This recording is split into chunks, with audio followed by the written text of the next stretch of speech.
tengan ustedes, padres de familia, muy buenos días tengan ustedes, niños. ¿Cómo se encuentran? ¿Cómo les fue el fin de semana? Bienvenidos a una clase más en esta modalidad a distancia. Me da mucho gusto estar de nuevo con ustedes. Los saluda la maestra Lisbeth, esperando este fin de semana hayan descansado y les haya ido muy bien. En la clase del día de hoy, lunes 14 de junio, trabajaremos con 3 actividades. En la primera trabajaremos con tu materia de español y necesitarás tu libro de español. En la segunda trabajaremos con tu materia de socioemocional y necesitarás tu libro de socioemocional. Y la tercera actividad trabajaremos con tu materia de matemáticas y necesitarás tu libreta de matemáticas.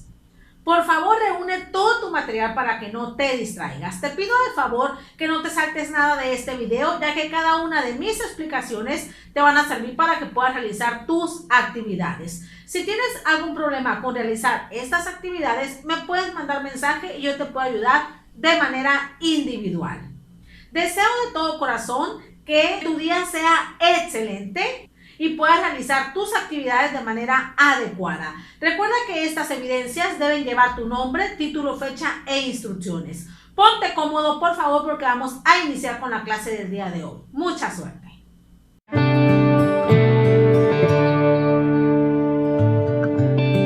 Bien, niños, vamos a iniciar con tu actividad número 1 en tu materia de español con el tema descripción de personas. Para esta actividad tú necesitarás tu libro de español. El objetivo de la clase es que tú recuerdes qué es una descripción de personas y qué recursos puedes utilizar para redactarla. Antes de iniciar la clase quisiera preguntarte, ¿sabes qué es una descripción de personas? ¿Qué elementos debe llevar? ¿Para qué se puede utilizar? Excelente, vamos a iniciar con la explicación, así que concéntrate. Primero voy a explicar qué es una descripción. Una descripción es cuando nosotros explicamos detalladamente cómo es la persona, el lugar, la cosa o el animal. Pero una descripción de personas es cuando nosotros mencionamos detalladamente las características físicas y psicológicas de esa persona. Por ejemplo, físicas son del cuerpo, si es alta, si es baja, si tiene el color de pelo café, si tiene el color de pelo rubio, si tiene ojos cafés, ojos grandes, pequeños, etc. Y también podemos mencionar características psicológicas. Por ejemplo, son de la personalidad, si es responsable, irresponsable, honesto, corajudo, grosero, respetuoso, etc. Pero también en una descripción podemos nosotros mencionar gustos de las personas, defectos, habilidades y acciones, lo que hace esta persona. Pero, ¿qué propósito tiene una descripción? Sus propósitos principales son los siguientes. Primero es informar sobre cómo es la persona, sobre sus características físicas y psicológicas. Ese es el principal objetivo.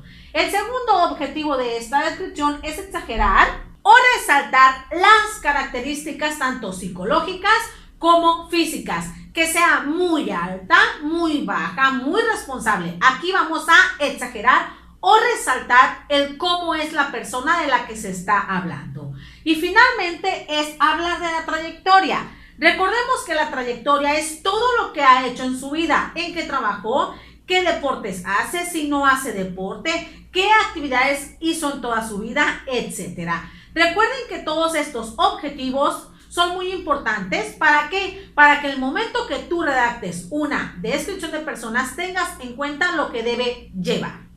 Una descripción de personas, además de todo esto que les acabo de mencionar, debe llevar algunos recursos para que esté redactada de manera correcta. ¿Cuáles son estos recursos que ya vimos en clase?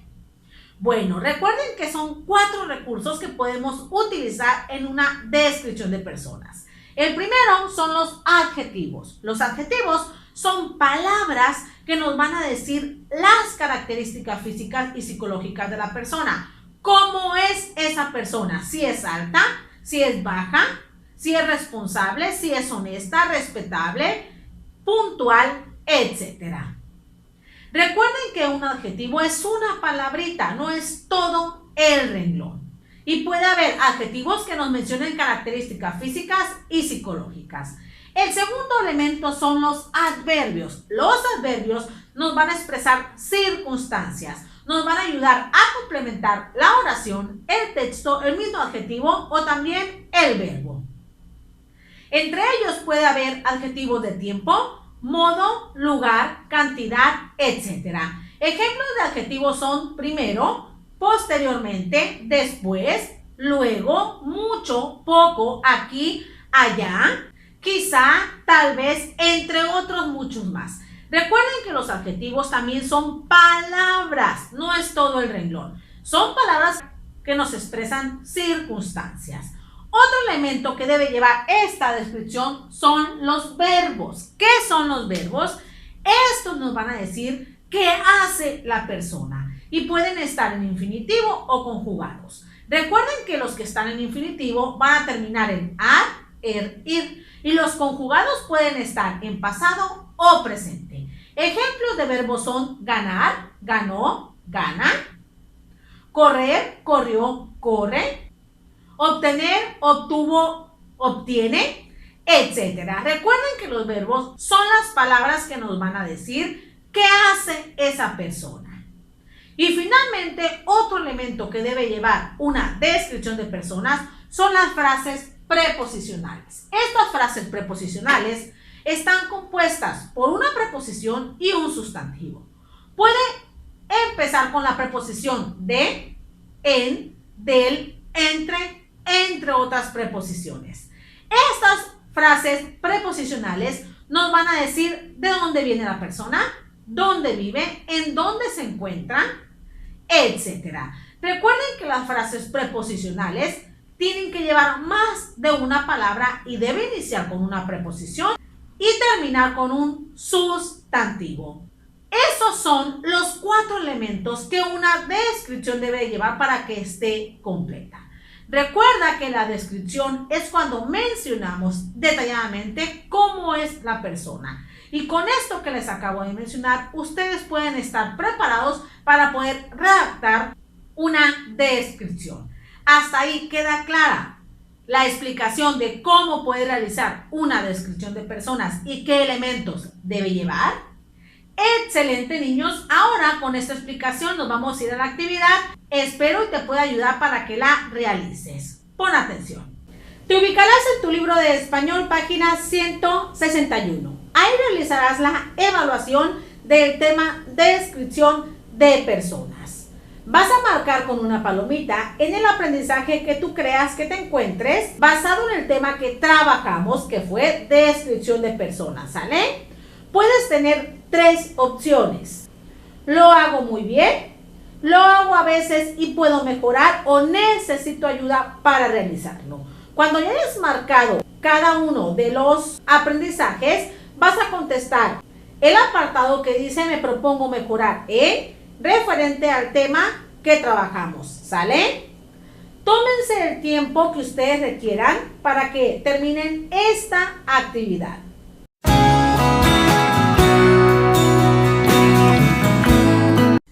Muy bien, niños, vamos por tu actividad 2 en tu materia de socioemocional. En esta ocasión tú necesitarás tu libro de socioemocional. Trabajaremos con el tema mis decisiones. El objetivo de la clase es que identifiquemos qué es una decisión y cómo esta puede afectar de manera directa o indirectamente a las personas que te rodean y a ti mismo. Antes de iniciar esta clase, quisiera realizarte algunas preguntas. ¿Has tomado alguna decisión? ¿Has afectado a los demás o te has afectado a ti mismo con esa decisión? Muy bien, iniciamos con la explicación. Como te decía en la clase pasada de socioemocional, que aunque tú seas pequeño, en algunas circunstancias de la vida tuviste que decidir sobre algo. Estas decisiones son procedimientos o procesos que nosotros realizamos de manera constante. Como les comentaba, algunas de estas decisiones son sencillas, como por ejemplo, el escoger los zapatos con los que vas a salir, escoger la ropa que vas a vestir, así como también escoger el platillo que vas a comer, etc. Pero también hay otras decisiones que se tornan difíciles. Por ejemplo, decidir si haces la tarea o te vas a jugar con tus amigos. Decidir si participas en una travesura con tus compañeros o decidir decirle a la maestra. Esas pueden ser decisiones un poquito más complicadas. Pero ambos tipos de decisiones nos llevan a nosotros a realizar una elección. Eso es una decisión. Es cuando nosotros realizamos una elección sobre algo o cuando tú haces que las cosas sucedan. Muchas de tus decisiones afectan ya sea directa o indirectamente a los demás. Algunas de las decisiones que tú tomas pueden afectarte a ti mismo, así como también a las personas que te rodean. Por eso es muy importante que reflexionemos sobre las decisiones que vamos tomando en el día a día, ya que estas decisiones pueden traer a nosotros tanto consecuencias positivas o consecuencias negativas. En base a esa elección que tú realices, son los resultados que vas a obtener. Por eso, debemos de pensar si esas decisiones nos traerán consecuencias no tan graves o consecuencias muy graves. Y ahí observarás tú cuál es la decisión que más te convenga. En tus manos estará la responsabilidad de saber que puedes afectar o beneficiar a los demás. Ayer te mencionaba algunos ejemplos de decisiones. Hoy te muestro otro. Esta decisión que te voy a mencionar afecta de manera indirecta a otras personas. Por ejemplo, cuando tu grupo de amigos realizó una travesura en tu salón de clases y a causa de eso castigaron a todo el salón. Ahí tus amigos afectaron de manera indirecta a todo el salón, ya que el salón completo no participó en esa decisión, pero sí castigaron a todos por la travesura que cometieron un grupo de amigos. Esas son las decisiones que pueden afectar de manera indirecta a otras personas, que aunque tú no participas en esas decisiones, también te afectan. Por eso se dice que las decisiones nos pueden afectar de manera directa o indirectamente. Una manera de afectarte directamente es la siguiente: cuando tú, en lugar de hacer la tarea, decides irte a jugar y no cumplir con esa tarea en la escuela. Ahí te puede traer un castigo de parte de tu maestra y un regaño de parte de tu mamá. Esos son los dos ejemplos de decisiones, unas que te afectan directamente y otras que te afectan indirectamente. Por eso es responsabilidad de cada uno de nosotros reflexionar sobre las decisiones que estamos tomando en el día a día. Para poder tomar una decisión, nosotros podemos poner en la balanza las prioridades que nosotros tenemos y las consecuencias de estas decisiones. Con eso nos vamos a dar cuenta si vale la pena realizar esa elección.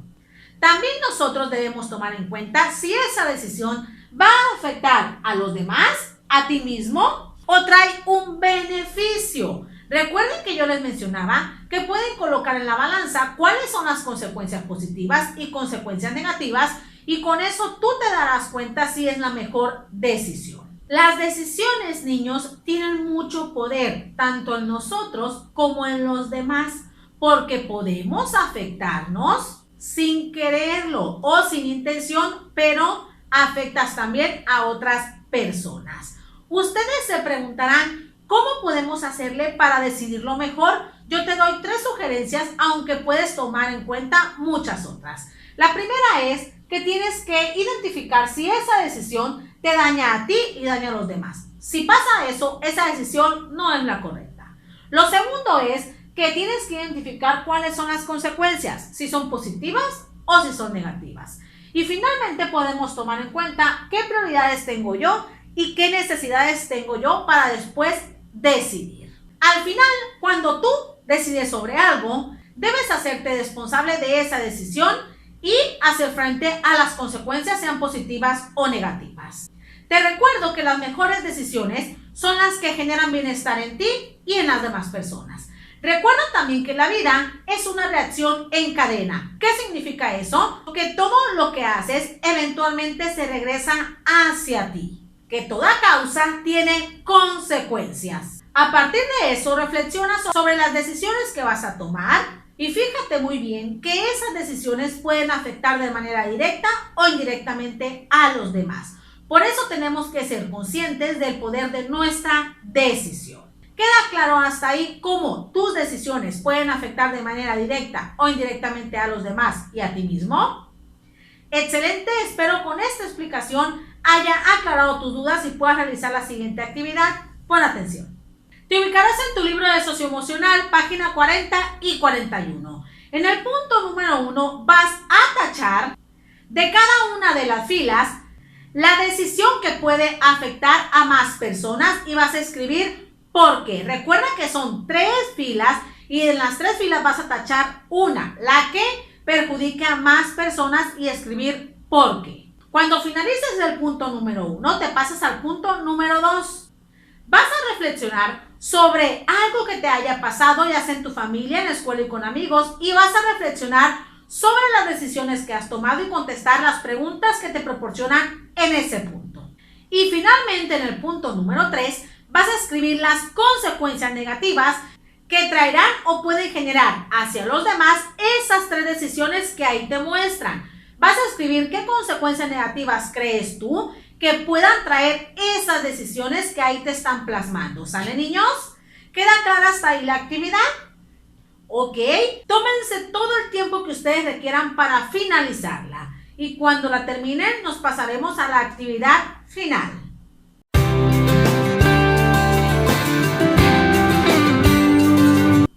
Muy bien, mis niños, vamos por su actividad final. Trabajaremos en tu materia de matemáticas. Para esta actividad vas a necesitar tu libreta de matemáticas. Trabajaremos con el tema factor constante de proporcionalidad. Este tema ya lo trabajamos en otros bloques. Será como un recordatorio, pero se los voy a volver a explicar. El objetivo de esta clase es que ustedes recuerden cómo identificar el factor constante de proporcionalidad y cómo calcularlo. Antes de iniciar, quisiera realizarte algunas preguntas. ¿Recuerdas qué es un factor constante de proporcionalidad? ¿Cómo podemos calcularlo? Excelente, si no lo recuerdas, no te preocupes porque aquí te lo voy a volver a explicar. Primero, comenzaré explicando la definición de factor constante de proporcionalidad. Este se considera cuando un valor es constante al otro, que un valor tiene la misma proporcionalidad que otro. Por ejemplo, aquí te tengo esta tabla, donde en un lado tenemos aviones y el otro lado el tiempo que realizan esos aviones. Una característica de esta tabla es que lo que sucede en un lado va a suceder del otro. Eso es el factor constante de proporcionalidad, que lo que va a pasar en una parte tiene que pasar en la otra, que si en este lado izquierdo va a aumentar, también en el lado derecho va a aumentar. Que si la tabla del lado izquierdo va a disminuir, también del lado derecho tiene que disminuir ese valor. Si nos damos cuenta aquí en esta tabla, la proporcionalidad aumenta tanto de un lado como del otro. Pero ustedes se preguntarán, ¿cuál es el factor constante de proporcionalidad?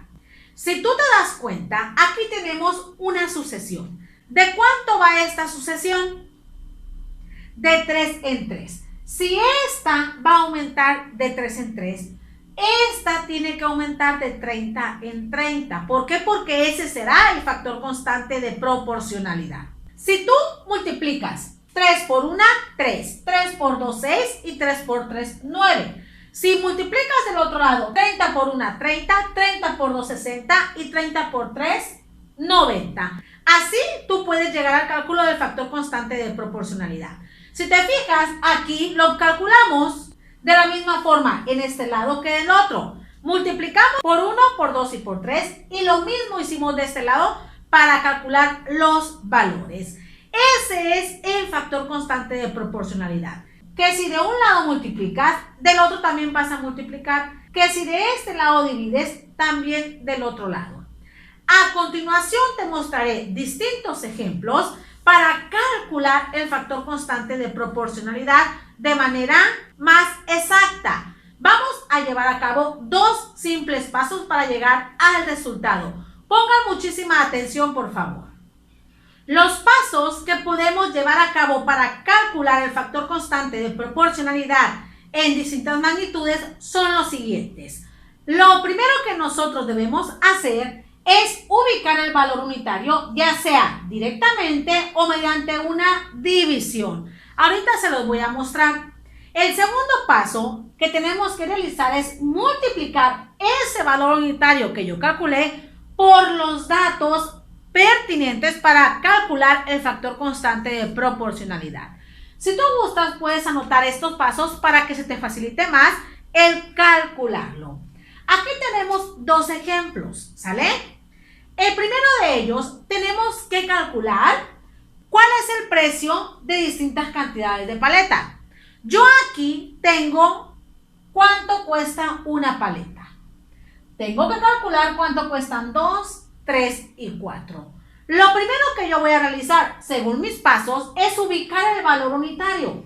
¿Cuál es el valor unitario? El valor de una paleta. Lo ubicamos de manera directa o mediante una división.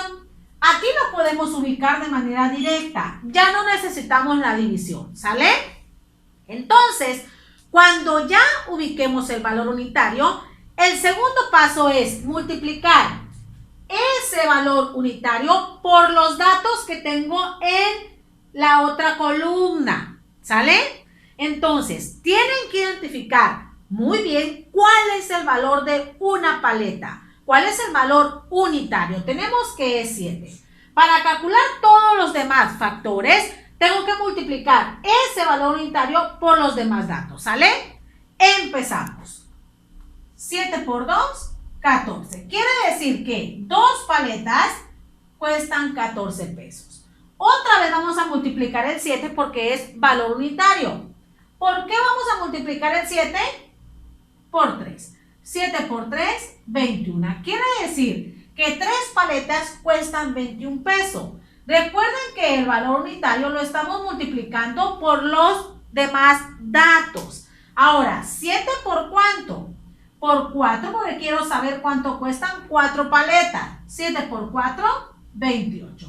Quiere decir que 4 paletas van a costar 28 pesos. Así pueden calcular ustedes el factor constante de proporcionalidad. Lo primero que hicimos fue ubicar el valor unitario de manera directa porque no ocupamos división.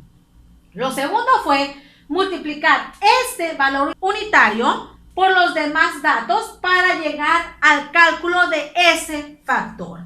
Recuerden que multiplicamos 7 por 2, 7 por 3 y 7 por 4 porque el 7 es el valor de una paleta, el valor unitario, y con eso sacamos el resultado.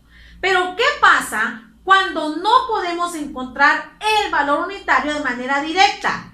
¿Qué dice el primer paso? Que lo podemos encontrar dividiendo mediante una división. Si se fijan en la siguiente tabla, no hay el precio de un boleto. Quiere decir que no tenemos el valor de 1. Nosotros lo vamos a calcular mediante una división. ¿Pero qué voy a dividir yo? Voy a dividir los dos valores que ya tengo completos. ¿Cuáles son los valores que tengo aquí completos? El boleto y el precio, el 70 y el 2. ¿Por qué? Porque dice que 2 boletos cuestan 70 pesos. Con esos dos valores, nosotros vamos a calcular el valor unitario con una división. Vamos a dividir 70, que es el precio, entre 2. Una vez que hagamos la división, ese será el valor unitario y vamos a poder calcular los factores. Iniciamos. El 2, ¿cabe en el 7? Sí. ¿Cuántas veces? 2 por ¿cuánto me acerca? 7. 2 por 3, 6. Hacemos la resta y bajamos el 0. 2 por ¿cuánto me acerca? 10. 2 por 5, 10. Y ahí se termina. Quiere decir que el valor unitario es 35, que un boleto va a costar 35 pesos. Una vez que calculemos este valor unitario, ya podemos comenzar a calcular todos los demás valores mediante la multiplicación. Recuerden que tienen que multiplicar este valor unitario por todos los demás datos. ¿Empezamos? Ok. ¿Cuál es el valor unitario? 35. ¿Por cuánto lo voy a multiplicar? Por 4 boletos. 4 por 5, 20, llevamos 2. 4 por 3, 12. Y 2, 14. 140. Quiere decir que 4 boletos cuestan 140 pesos. Vuelvo a multiplicar el valor unitario por el otro factor que viene ahí, por 6. 35 por 6.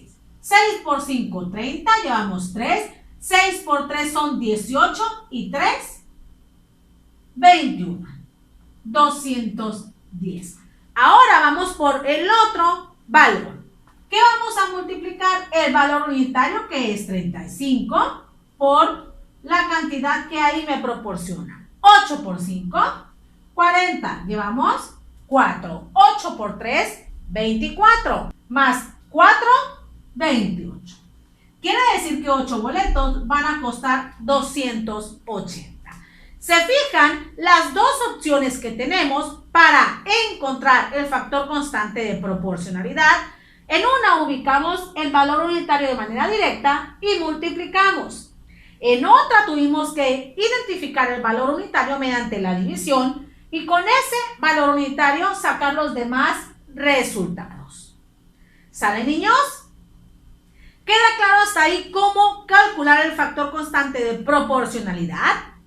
Recuerda que si no entendiste, puedes mandarme mensaje o puedes repetir el video tantas veces tú creas necesaria, ¿sale? Espero que esta explicación te sirva para que realices tu siguiente actividad. Pon mucha atención, por favor. Para la realización de esta actividad, te ubicarás en tu libreta de matemáticas, colocarás la fecha, título, instrucciones y tu nombre. Posteriormente comenzarás con la realización de la actividad. Tienes que completar las tablas siguientes utilizando el cálculo del factor constante de proporcionalidad como te lo mostré en el video. Tómate el tiempo que tú requieras para realizar esta última actividad. Excelente, niños, llegaron al final de su clase. Muchas gracias por haber escuchado atentamente todas mis explicaciones. Espero que estas explicaciones te hayan servido para la realización de tus actividades. Recuerda que las evidencias las estaré esperando en el transcurso del día, así que no te estreses, tienes mucho tiempo para terminarlas. Te mando un fuerte abrazo y un beso de parte de tu maestra, que espera verte muy pronto. Cuídate mucho y te veo en la clase de mañana. ¿Sale? Bye.